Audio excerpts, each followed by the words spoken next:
کچھ باتیں جنہیں ہم بہت سادہ اور بہت سیدھا سمجھ لیتے ہیں وہ اتنی سادہ اور سیدھا نہیں ہوتی، اور ان کے ایک دو پہلو نہیں ہوتے، بہت سارے پہلو ہوتے ہیں، اور ظاہر ہے ان میں سے کچھ اچھے بھی ہوتے ہیں اور کچھ تشویشناک بھی ہوتے ہیں۔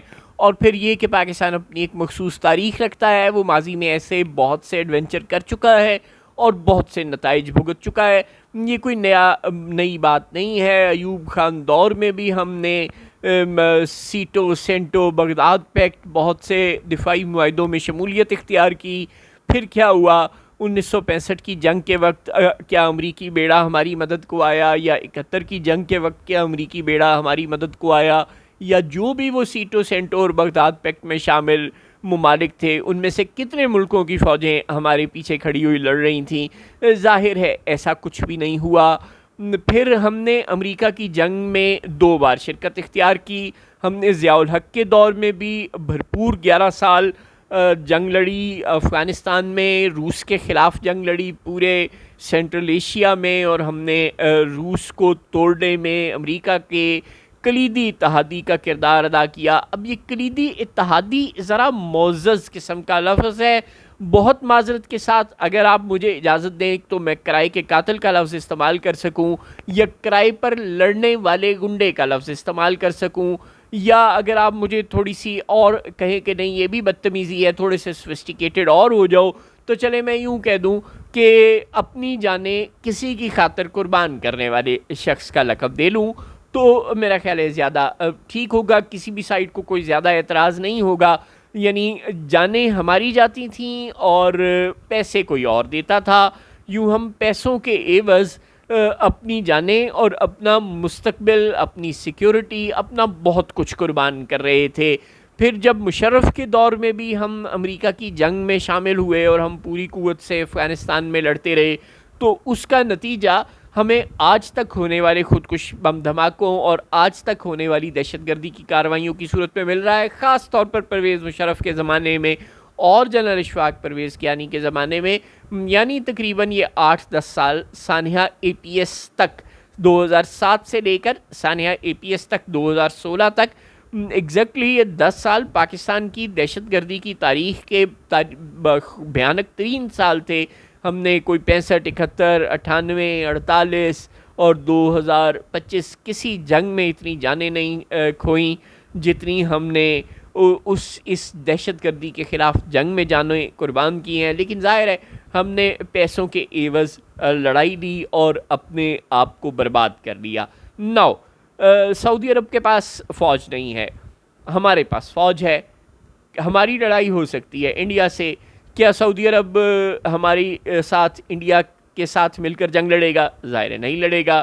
سعودی عرب کی بہت سی انویسٹمنٹس ہیں انڈیا میں، انڈیا اور سعودی عرب بھائی ہیں، یہ نہیں ہو سکتا کہ وہ آپس میں جنگ لڑیں۔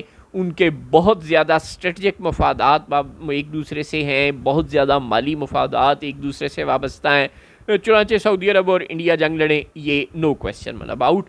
اچھا، اگر انڈیا اور اسرائیل مل کر ہمارے خلاف جنگ لڑنا شروع ہو جائیں پھر بھی کیا سعودی عرب ہماری مدد کرے گا؟ ظاہر نہیں کرے گا۔ سعودی عرب کیا کر سکتا ہے؟ ہمیں مفت تیل دے سکتا ہے، تھوڑے سے پیسے دے سکتا ہے، لیکن میزائلوں کے سامنے آپ تھوڑا سا مفت تیل یا تھوڑے سے پیسوں کا کریں گے کیا؟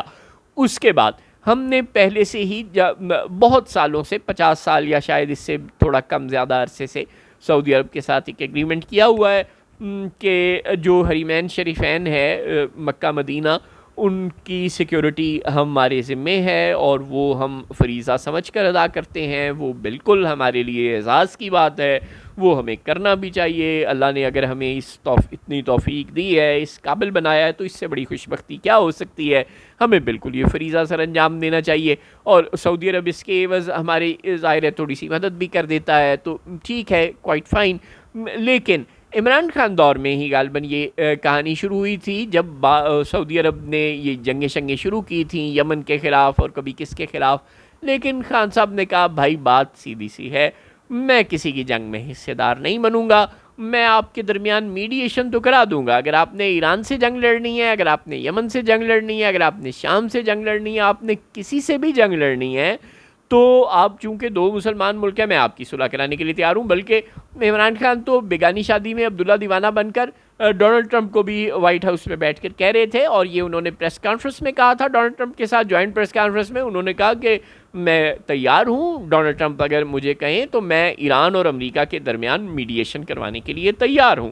اور پھر ہم نے دیکھا کہ ایران اور امریکہ کے درمیان اب جو جنگ ہوئی اس میں ہم نے میڈیشن کروائی، عمران خان نہیں تھے لیکن بہرحال جو بھی ہماری حکومت تھی اس نے میڈیشن کروانے کے لیے اپنا کم از کم کردار تھوڑا بہت جتنا بھی ہو سکتا تھا وہ بالکل جنرل عاصم منیر نے ادا کیا اور ایفیکٹولی ادا کیا۔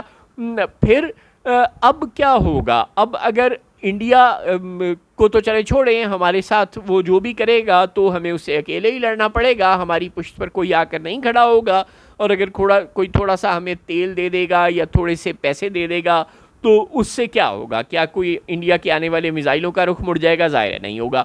اچھا، اب ہم نے سعودی عرب کے ساتھ ڈیفنس ایگریمنٹ کر لیا، کل کو سعودی عرب ایران پر حملہ کرتا ہے، بتاؤ ہم کیا کریں گے؟ ہے نا مزے کی بات؟ یعنی سعودی عرب اور ایران آپس میں لڑ پڑتے ہیں تو پھر ہم کیا کریں گے؟ ان کے مفادات ایک دوسرے سے ٹکراتے ہیں، وہ اکثر ایک دوسرے سے لڑتے رہتے ہیں۔ اب ان کی صلح ہونی شروع ہوئی ہے تھوڑی سی، جب سے مسلمانوں کو خاص طور پہ عرب ملکوں کو یہ ریئلائز ہوا ہے کہ یار یہ اسرائیل کا خطرہ تو بڑھتا ہی چلا جا رہا ہے، اور یہ تو صرف مسلمان دیکھ کر مار رہا ہے، یہ تو نہیں دیکھ رہا کہ کون شیعہ ہے، کون سنی ہے، کون دیوبندی، کون بریلوی، کون اہل حدیث، یہ تو سب کو مار رہا ہے، کچل رہا ہے، تو پھر ہم بھی تھوڑی سی شرم کر لیں۔ تو بالکل سعودی عرب اور ایران نے تھوڑی سی شرم کی ہے اور یہ آپس میں لڑنا بند ہوئے ہیں، ایک دوسرے کے یہاں انہوں نے دوبارہ سفارت خانے کھولے ہیں، کچھ معاملات بہتر ہوئے ہیں۔ لیکن کیا اگر کل کو ایران اور امریکہ سعودی عرب لڑیں تو ہم کس کا ساتھ دیں گے؟ ایران کے خلاف سعودی عرب کو میزائل دیں گے؟ خدا کا خوف کرو۔ اچھا، ہماری فوج ایران کے خلاف لڑے گی، اللہ کا نام لیں، پھر اس کا نتیجہ کیا ہوگا؟ اچھا، پھر اگر اسرائیل سے لڑائی ہو جائے کسی کی، فرض کر لیں سعودی عرب کی ہو جائے، گریٹر اسرائیل کے خواب اسرائیل دیکھ رہا ہے، آج نہ ہو یہ معاملہ 10 20 30 سال بعد ہو، سعودی عرب اسی طرح اپنے توسیع پسندانہ عزائم، اسرائیل اپنے توسیع پسندانہ عزائم جاری رکھے، اللہ نہ کرے کہ ایسا ہو، لیکن بہرحال جس طرح اس نے غزہ پر تو اب تقریباً قبضہ کر لیا ہے، فلسطین نام کا ملک تو اس نے تقریباً دنیا سے ختم کر دیا ہے، اب ہم جو بھی کہتے ہیں فلاں نے فلسطین کو تسلیم کر لیا، لیکن گراؤنڈ ریالٹی یہ ہے کہ وہ پورے فلسطین پر اس وقت قابض ہو چکا ہے، اس کے بعد وہ آگے دیکھ رہا ہے، وہ شام کو دیکھ رہا ہے، وہ یمن کو دیکھ رہا ہے، اور اس کے لٹریچر کے مطابق اس نے سعودی عرب کا بھی تھوڑا سا حصہ چھیننے کی کوشش کرنی ہے۔ تو اس حد تک اگر بات جاتی ہے تو کیا پاکستان اسرائیل کے خلاف جنگ لڑے گا؟ اور کیا ہمیں اندازہ ہے کہ اسرائیل دنیا کی کتنی بڑی دفاعی طاقت ہے؟ یوں ٹھیک ہے، سعودی عرب میں مکہ ہے، مدینہ ہے، اور اس کی حفاظت ہر مسلمان کا فرض ہے، لیکن کیا ہمارے وسائل اتنے ہیں؟ ظاہر ہے نہیں ہے۔ اور جب ہم یہ جنگ لڑیں گے تو پھر کیا اسرائیل کے میزائل ہمارے ملک میں نہیں آئیں گے؟ تو کیا ہم اس صورتحال کے لیے تیار ہیں؟ تو اس سارے مسئلے کی بہت سی ڈائنامکس ہیں اور بہت پیچیدہ ڈائنامکس ہیں، ہمیں ان سب پر کم از کم غور ضرور کرنا چاہیے تھا۔ بالکل غور کیا ہوگا، اور ہماری حکومت نے اور ہماری اصل حکومت نے، لیکن یہ جو ہمیں خواب دکھایا جا رہا ہے کہ ایسی کسی ڈیفنس ایگریمنٹ کے نتیجے میں پاکستان کی معاشی صورتحال بہتر ہو جائے گی، تو یہ تو آپ میرے سے لکھوا کے رکھ لیں کہ ایسا کچھ نہیں ہو سکتا۔ کچھ لوگوں کی، کچھ اداروں کی، کچھ گروہوں کی معاشی صورتحال مزید بہتر ہو سکتی ہے، اور وہ مزید بزنس آرگنائزیشنز کھڑی کرنے کے قابل ہو سکتے ہیں، لیکن ملک یا عوام کی معاشی صورتحال بہتر ہوگی؟ میرے والوں بالکل نہ ہی سمجھو۔